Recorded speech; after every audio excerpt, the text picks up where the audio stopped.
दुनिया के राजनीतिक नेता वॉशिंगटन डीसी में इकट्ठा होकर के वन वर्ल्ड गवर्नमेंट के पेपर पर सिग्नेचर और उस पर सलाह मशवरा करने के लिए बैठे हुए थे। आपको जानकारी मिले 2015 सितंबर 13 से 28 के बीच में वन वर्ल्ड गवर्नमेंट के पेपर पर सिग्नेचर हो गए, ये अभी तक गुप्त है। और एक ऐसे नेता का चुनाव हो गया है जो दुनिया का प्रेसिडेंट होगा, जिसकी सीट 144 नंबर की। अब तक यूएन गवर्नमेंट में प्रेसिडेंट नहीं था। अब मल्टी स्टोरीज बिल्डिंग बना रहे हैं, शादियां कर रहे हैं, सोना खरीद रहे हैं। आपको मालूम है मौत का फरमान संसार के ऊपर आ गया है। ऑलरेडी वन वर्ल्ड गवर्नमेंट पर साइन हो गए हैं। 7 साल के महाक्लेश काल की तैयारी 2015 से शुरू हो गई। भला हुआ कि वो, आपको मालूम है, जो पुरुष वन वर्ल्ड गवर्नमेंट के प्रेसिडेंट के रूप में चुना गया है वह मानव की संतान नहीं होगा, वो दानव होगा, दानव। हिटलर के समान होगा, तानाशाह शासक जिसकी लंबाई चौड़ाई, हिटलर कोई मानवीय औलाद नहीं थी, जिसने दुनिया को जेब में रख करके द्वितीय विश्व युद्ध की गड्ढे में सारी दुनिया को डाल दिया। नेपोलियन की तरह तानाशाह शासक होगा जो आने वाले दिनों के अंदर में प्रत्यक्ष रीति से इस संसार के अंदर में कायम होगा। ये होगा 7 साल का महाक्लेश काल। उसकी हल्की हल्की छवियां हम आपको बता रहे हैं। फुर्सत चाहिए ये सब कुछ सीखने और समझने के लिए। बाइबल का परमेश्वर कहता है 7 साल के महाक्लेश काल के अंतर्गत सारी दुनिया सिमट कर एक हाथ में चली जाएगी और वह और कोई नहीं होगा वरन एक ऐसा तानाशाह शासक होगा जो मानव की संतान नहीं होगा वरन दानवीय होगा। स्त्री से जरूर जन्मेगा परंतु वह पुरुष वीर्य से जन्मा नहीं होगा वरन दुरात्माओं ने उसे जन्म दिया होगा। अकान वंशियों की तरह लंबा चौड़ा ऊंचा हट्टा कट्टा कुशाग्र बुद्धि वाला ओ ऐसा तानाशाह शासक। आपको मालूम हो यूएन गवर्नमेंट ने 2000 में प्रस्ताव पारित कर लिया कि हमें एक ऐसे शासक की जरूरत है जो सारे संसार को अपनी कुशाग्र बुद्धि से चला सकता है। आपको जानकारी मिले उन्होंने यह कहा था चाहे वह शैतानियत से आता हो या खुदाइयत से आता हो उसे स्वीकार करने के लिए यूएन गवर्नमेंट को तैयार रहना चाहिए। यह प्रस्ताव ऑलरेडी 2000 में पारित हो गया था परंतु ठीक 15 साल के बाद में 13 तारीख से लेकर 28 तारीख के बीच में 13 तारीख को जब अखमीरी रोटी के पर्व में चांद सूरज काला हो गया और 28 तारीख को तंबू के पर्व में जब चांद लाल हो गया उस समय वन वर्ल्ड गवर्नमेंट की तैयारियों के लिए एक पेपर पर सिग्नेचर किया गया। आपको मालूम है तबाही दरवाजे के सामने खड़ी हुई है। मेरे प्रियो, यह रहेगा 7 साल का महाक्लेश काल और यहां वो होगा जो सदोम और गमोरा में होता था। हमारे भारत की सरकार ने, अरे अमेरिका जैसे विकसित देशों ने गे मैरिजेस को कानून बना लिया। लड़का लड़का के साथ शादी कर सकता है, लड़की लड़की के साथ शादी कर सकती है, ऐसा बोल करके उन्होंने कानून बना लिया। परंतु हमारे देश में बीते 2 महीने पहले सुप्रीम कोर्ट ने यह डिक्लेयर कर दिया है यदि कोई लड़का लड़का के साथ शादी कर रहा है, लड़की लड़की के साथ शादी कर रहा है तो इसमें सरकार को कोई आपत्ति नहीं होना चाहिए। हमने सुप्रीम कोर्ट में यह पारित कर दिया है, हम गे मैरिज को कंसीडर करते हैं। आपको मालूम है हमारे सदोम और गमोरा में होने वाला पाप भारत का कानून बन गया है और इसके कारण से यदि ऐसी समस्याएं भारत देश के अंदर में दोहराई जाएंगी अमेरिका की तबाही वैसे ही निश्चित है। ये मैरिजेस के कारण लड़का लड़का के साथ शादी करेगा, ये पुरुषगामी पाप। खुदा बाप ने जो कानून और स्त्री और पुरुष के बीच में संसर्ग करने का कानून बनाया था स्त्री स्त्री के साथ और पुरुष पुरुष के साथ में, क्या यह गे मैरिजेस वो अपराध नहीं जिससे खुदा जी से बैर करता है? आप प्लॉट खरीद रहे हैं, बिल्डिंग बना रहे हैं, शादी कर रहे हैं, बॉयफ्रेंड गर्लफ्रेंड बना रहे हैं, मौत के फरिश्ते कान के ऊपर में मंडरा रहे हैं, मालूम नहीं दुनिया को? सावधान, नहीं चलेगी बीड़ी तंबाकू, याद रखना। नहीं घाटे में जाएगा धंधा। मेरा प्रभु वार्निंग दे रहा है आज की रात इस खुले आसमान के नीचे में। 7 साल के महाक्लेश काल के अंदर जो घटनाएं घटनी चाहिए भाईजान बहन जी, वो तो आज भी दिखाई देने लगी।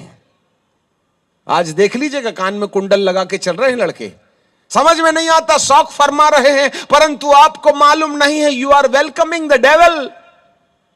खबरदार, जो विश्वासी है उसने कान में कुंडल डालने की कोशिश की, यह पुरुषगामियों का संकेत है। पाश्चात्य देशों में जो लड़के लोग अपने कान में ऐसा कुंडल डाल लेते हैं, बाला पहन लेते हैं, वो पुरुषों को आकर्षित करते हैं कि हमारे साथ संभोग किया जा सकता है। पुरुषगामी लोगों का निशान है ये, और पुरुषगामी खुदा बाप के जलन रखने का पाप है, जो हमारे सुप्रीम कोर्ट का कानून बन गया है। मेरे प्रियो, कहीं ना कहीं तबाही की कगार में इंसान खड़ा हुआ है। हमें जाग जाना चाहिए। 7 साल के महाक्लेश काल में क्या कुछ होगा। हमारी सरकार ने जैसे ही इस्राएल को 70 बरस पूरे हुए, 1947 में 70 साल, अब जरा देखना, थोड़ा सा और लाल, चांद के लाल होने वाली कहानी बता दें। सन 1400 में पहली बार चांद लाल हुआ था। ध्यान दे लेना, सन 1400 में पहली बार चांद लाल हुआ था। सन 1492 में चांद लाल हुआ था। आपको जानकारी मिले, उस समय इज़राइल के सामने एक प्रस्ताव रखा गया, यहूदियों के सामने। फ्रांस के राजा इंसाबेला ने, रानी ने, यह प्रस्ताव पारित रखा कि जो भी है वो रोमन कैथोलिक मत स्वीकार कर ले, और नहीं तो इज़राइल छोड़ के चला जाए। आपको मालूम है 65 लाख लोगों ने अपना मत त्यागने के बजाय यरूशलेम को छोड़ के चले गए, और 50,000 लोगों ने अपना मत बदल दिया, और एक ही रात में यहूदी मत का इंतकाल हो गया। यह है वो जगह, याद रखिएगा। सन 1948 में दूसरे बार अखमीरी रोटी के पर्व में चांद लाल हुआ था। तब परमेश्वर ने इज़राइल को एक देश बना दिया, और संपूर्ण दुनिया से इज़राइलियों को वापस लौटने का अनुग्रह मिल गया, और एक ही दिन में देश बदल गया, देश बन गया। नंबर 3, सन 1965 में तीसरे बार चांद लाल हुआ था, जब अखमीरी रोटी का पर्व था, या पवित्र लोगों का, यहूदियों का पर्व था। आपको जानकारी मिले, उस समय फलस्तीनियों ने इज़राइल के ऊपर हमला किया, और इज़राइल से जॉर्डन अलग हो गया, और लाखों यहूदी मौत के निवाले हो गए। सन 2014 के अप्रैल महीने में हल्का हल्का चांद लाल हुआ। 8 अक्टूबर को चांद लाल हुआ, और इसके बाद में 28 सितंबर 2015 को संपूर्ण रीति से यरूशलेम के ऊपर में दिखाई देने वाला चांद लाल हो गया। मालूम होवे यही वह तारीख थी, 4th ब्लड मून। इसी के बीच में सारी दुनिया के लोग अमेरिका के वॉशिंगटन डीसी में इकट्ठा होकर उन्होंने एक ऐसे तानाशाह प्रेसिडेंट का चुनाव कर लिया जो दुनिया को तबाही के गड्ढे में ढकेलने के लिए तैयार है।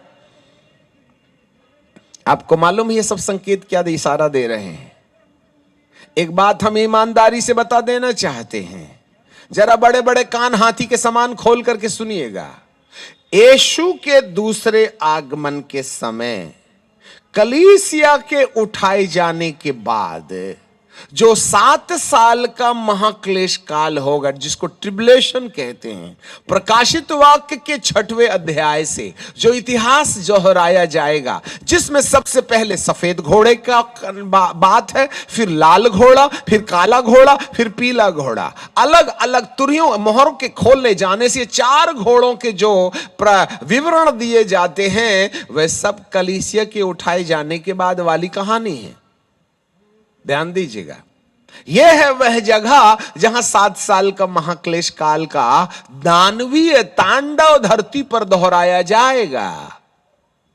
परंतु पवित्र आत्मा ने एक बात प्रकाश में दिया है, जैसे 7 साल के महाक्लेश काल में जो जो घटनाएं घटेंगी, चाहे ख्रिस्त विरोधी का सामने आना हो, झूठे भविष्यद्वक्ता का सामने आना हो, सारी सरकार का एक सिमट करके बन जाना हो, सारे धर्म को एक मिला के बना देना हो, ये वन वर्ल्ड गवर्नमेंट 4 बात करेगी, याद रखिएगा। नंबर 1, सारी दुनिया की सत्ता एक व्यक्ति के हाथ होगी। नंबर 2, सारी दुनिया का पैसा एक व्यक्ति के हाथ होगा।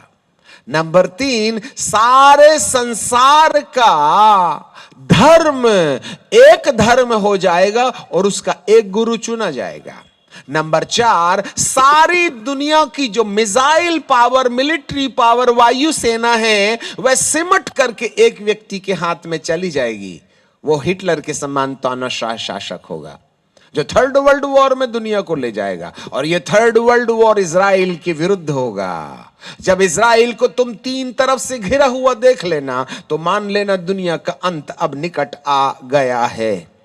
आपको जानकारी मिले, 7 साल में जो कुछ होने वाला है, वो जो कुछ भी होगा ओरिजिनल धरती के ऊपर ना, बिल्कुल उसकी ओरिजिनल कॉपी में से जेरॉक्स कॉपी निकाल के ले आइएगा। यीशु मसीह के आगमन के 7 साल पहले से जो 7 साल के अंदर होने वाला है, उसकी ओरिजिनल कॉपीज के ग्लिम्स दिखाई देने लगेंगे।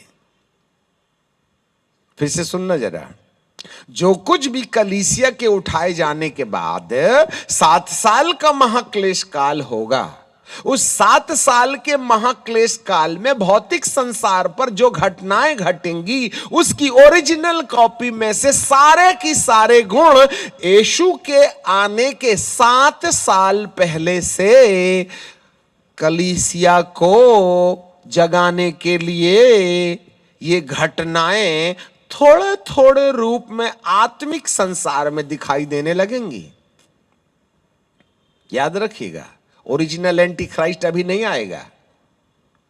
हाँ, इजराइलियों के 70 साल के पूरे होने के समय 1947 में जब तीसरे बार ब्लड मून लाल हुआ, चांद लाल हुआ था, उस समय सारे विश्व के यहूदी इजराइल देश में बदल गए और उसको परमेश्वर ने एक ही दिन में देश में बदल दिया। उसका 70 साल पूरा होता है 2000 सन 2017 में ये 70 साल पूरे हुए। आपको मालूम है 31 अक्टूबर 2017 को 70 साल पूरे हुए। 31 अक्टूबर को, और 1 अक्टूबर से 71वां साल पूरा शुरू हो गया। 2016 31 अक्टूबर से 2017 31 अक्टूबर के बीच 70वां साल था। आपको जानकारी मिले, 1 अक्टूबर 2017 के बाद 71वां साल शुरू हो गया।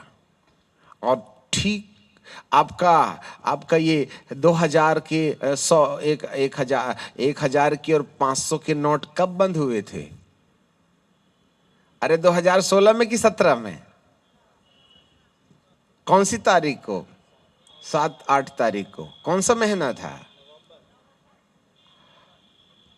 नवंबर की अक्टूबर? नवंबर। आपको मालूम है, जैसे ही अक्टूबर की 31 तारीख को 70 साल पूरे हुए, 71वें साल के 7वें दिन में हमारे देश में 500 और 1000 के नोटों ने चलना बंद कर दिया। हमारी पूरी इकोनॉमी डाउन हो गई। पान ठेले में मशीन रख के कार्ड से पान मिलेगा। रोड में बैठने के समय जो भाजी मंडी है ना, उनको मशीनों को दे जाने की बात शुरू। कैशलेस इकोनॉमी, आपको मालूम है कैशलेस इकोनॉमी का मतलब क्या है? आज की तारीख में डेबिट कार्ड हर जगह। अभी हम बीते दिनों में फ्लाइट पर यात्रा कर रहे थे, वो मैडम बोल रही थी जो लोग डेबिट कार्ड से पैसा लेंगे ना, सामान खरीदेंगे, उनको 20% की छूट। जब हम वापस लौट रहे थे 30% की छूट, अब 50% की छूट मिल जाएगी। इसका मतलब तुम्हें मजबूर किया जा रहा है, कैश बंद करो और कार्ड से लेना देना शुरू करो। धीरे धीरे ये कार्ड आधार कार्ड से जुड़ जाएगा, ऑलरेडी जुड़ा हुआ है, इसलिए हमारा मोबाइल आधार कार्ड से, रजिस्ट्री आधार कार्ड से। आपको मालूम है हमारी गाय और बकरी का भी आधार कार्ड बन गया है। हमारे बच्चों को जब तक आधार कार्ड नहीं मिलेगा, वो जो मान्यता प्राप्त स्कूल है उनको एडमिशन नहीं मिलेगा। आधार कार्ड के बिना कुछ नहीं होने वाला है। आधार कार्ड वह जगह है जहां आपकी जिंदगी का पूरा की पूरा बायोडेटा का विवरण है। आने वाले दिनों में ये आधार कार्ड समाप्त हो जाएगा। सरकार तुम्हारे हाथ में RFDI, radio frequency identification device डाल देगी, जो चावल के दाने के बराबर होगा। आपको मालूम हो RFDI चिप का जो नंबर है ना, वो 6 और 6 और 6 से शुरू होता है, क्योंकि सारी दुनिया का पैसा इल्यूमिनाटी का है, और इल्यूमिनाटी का नंबर जो है ना वो 666 से शुरू होता है। आपके जेब में जो कार्ड रखा है ना, उस कार्ड का नंबर ही है 666, एंड देन फिर उसके बाद में दूसरी गवर्नमेंट का नंबर है। 666 नंबर तो हम लेके चल रहे हैं जेब में। होना तो चाहिए था यीशु के उठाए जाने के बाद यह कार्यक्रम होता, परंतु उससे पहले यह कार्यक्रम शुरू हो गया। समझ में नहीं आई? मौत के दरवाजे पर घंटी बजा रही है। सावधान, 7 साल के महाक्लेश काल में जो कुछ होने वाला है वह पहले से दिखाई दे रहा है। 2017, 2015, 2017, इसके 7 साल ले लीजिएगा, पता नहीं क्या होगा 22-25 के दौरान। मुझे नहीं मालूम है 25 आएगी भी कि नहीं। सांकेतिक भाषा में जिसके कान हो वह सुन ले। आत्मा कलीसिया से क्या कहता, मैं यीशु के आने की तारीख नहीं बता रहा हूं। जब तुम लाल बादल देखते हो तो जान लेते हो कि तूफान आने वाला है। जब काला बादल देख लेते हो तो तुम जान लेते हो कि वर्षा होने वाली है। और जब अंजीर की कोंपलें निकलने लगती तो ग्रीष्म काल आने का समय आ गया है। जब तुम मौसम की जानकारी परिस्थितियों के द्वारा जान सकते हो, तो क्या मेरे आने के निशानात देकर के अपनी तैयारी नहीं कर सकते हो? करिए लव यू मोबाइल में, वो तो बाद में चलेगा जब धंधा घाटे में चला जाएगा। सावधान, अच्छा हुआ आप आ गए और हम भी आ गए, नहीं तो जा तो रही थी गाड़ी नीचे। मार दो ब्रेक, अभी भी सुधर जाने में ही फायदा है। मेरे प्रियो, हमारे लिए समय बहुत कम बचा हुआ है। चलिए सर जल्दी चले हम। 7 साल का महाक्लेश काल, इसमें एंटी क्राइस्ट और झूठा भविष्यवक्ता दोनों राज्य करेंगे, और इसका उद्देश्य ही है हर मनुष्य के माथे पर मोहर लगा दिया जाए।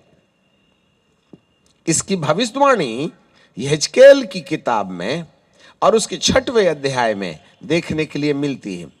यहेजकेल की किताब और उसका 6वां अध्याय जरा देखिएगा। पूरी बाइबल को जब निचोड़ करके निकाला जाए ना अंत के मामले में, तब समझ में आएगा कि हम कहां खड़े हुए हैं। ऐसा करते हैं, 6वें अध्याय के बजाय 9वां अध्याय पढ़ेंगे। बुक यहेजकेल की किताब 9वां अध्याय। और इज़राइल के परमेश्वर का तेज करूबों पर से उसके ऊपर वह रहा करता था, भवन की देवड़ी पर उठ आया, और उसने उस सन के वस्त्र पहने हुए पुरुष को जो कमर में दवात बांधे हुए था पुकारा। और यहोवा ने उससे कहा, इस यरूशलेम नगर के भीतर इधर उधर जाकर जितने मनुष्य उन सब घृणित कामों के कारण जो उसमें किए जाते हैं सांसें भरते और दुख के मारे चिल्लाते हैं, उनके माथे पर चिन्ह कर दे।